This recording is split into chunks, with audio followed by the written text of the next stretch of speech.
Hey everybody, look who's in town. Ron Pierce is here. We just had a big race up there at Gulfstream, $12 million race. Big race. Ron is here in town. Ron Pierce, how you been doing? Good, Bob. It's by my math, it's almost 23 months since you last drove. Give us an update on how you're doing. Back still weak, Bob. Otherwise, I'm okay. I just can't do much.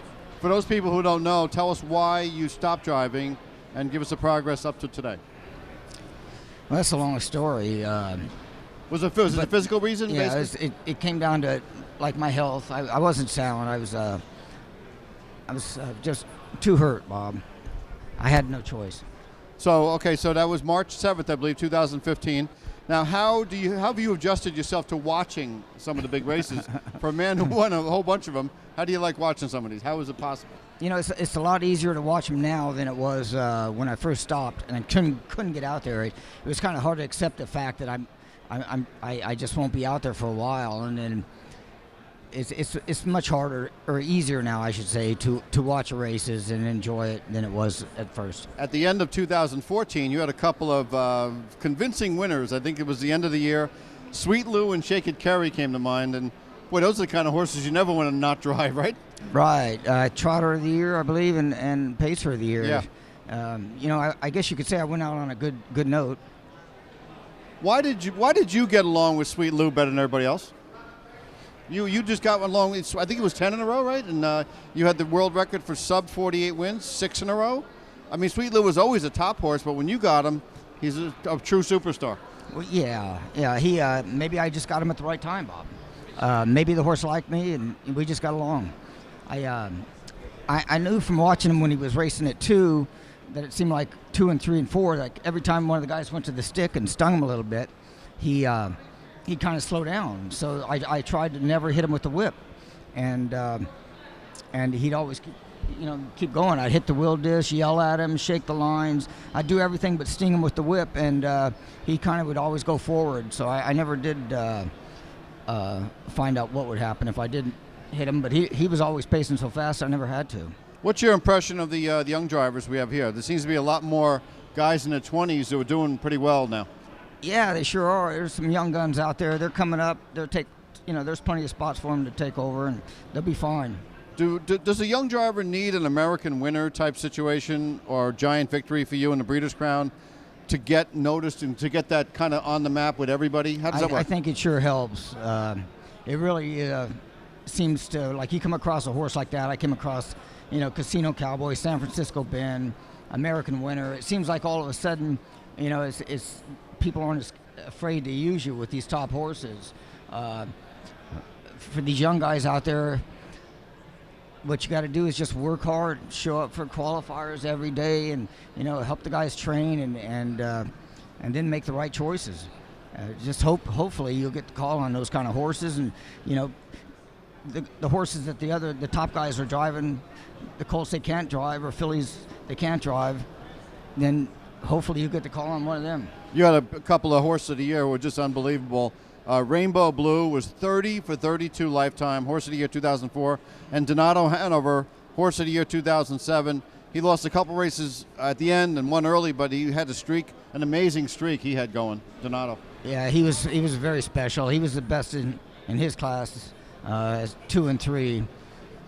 His last start in the Breeders' Crown, we got beat by a great horse. That Arch Madness beat us, and he's no slouch. He was a great horse, and I think the first time he got beat, the only other time he got beat was in his first race. We finished an easy second. That was the only 2 times he got beat. And Rainbow Blue, the only time she got beat with me driving her was she made a break going in the first turn in the Hamiltonian Day in the Miss Scotia Lead.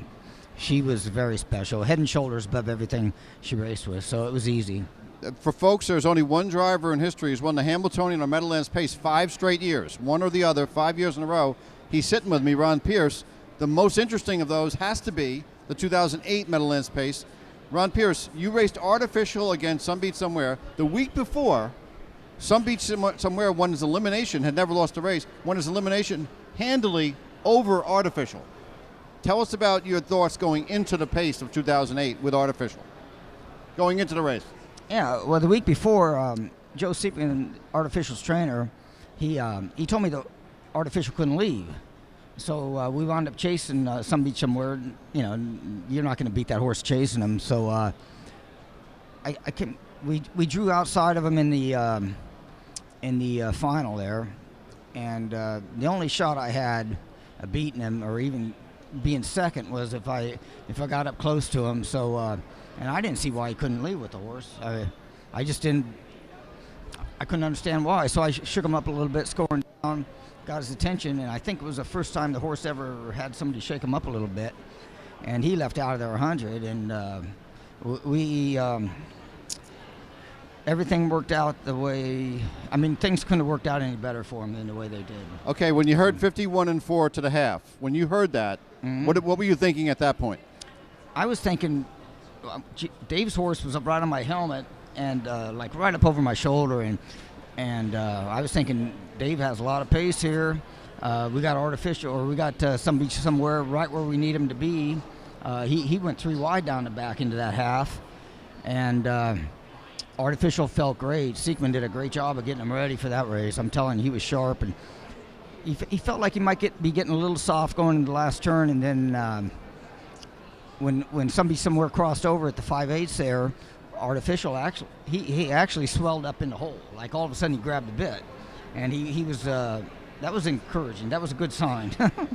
That was a real good sign. But now, I don't think anybody still thought somebody somewhere was going to get beat at that point. Top of the stretch. Did you think you were going to win? I really did. When artificial swelled up in the 2-hole there, going around the last turn, I really felt that I was going to get by him in the lane because, you know, somebody somewhere was used so hard, you know, down the back and going into the second turn. So I really felt that as good as artificial felt that I was going to get by him, and it was great race. I really enjoyed that race. Yeah, that was the greatest race I think we've ever seen here. I don't know how we can possibly top that.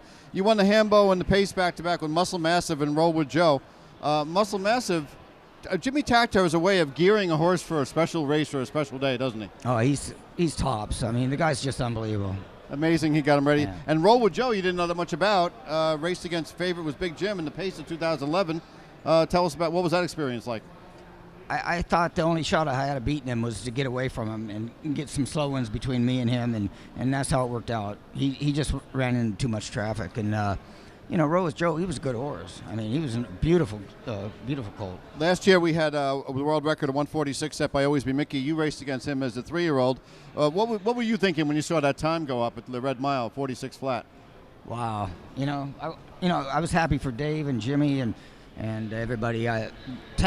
Jimmy was telling me the first time he trained that horse, or I think it was maybe the second time, he says, this is going to be the best horse I ever had in my life. He said, you wait and see. And I don't know how he knew it way back then, but somehow he knew that horse was going to be a great horse, and sure enough he was. But I wish it could have been me that, you know, broke O'Donnell's record, but, you know, it wasn't so. It turned out to be Miller, so good for Dave. Well, you spent a whole career chasing Bill O'Donnell, but these things happen. Ron Pierce, thanks so much for stopping by. Really appreciate it. The second winningest money driver in history stopped by tonight, and he's not even racing. That's the kind of guy he is. Thanks a lot, Ron. Thank you.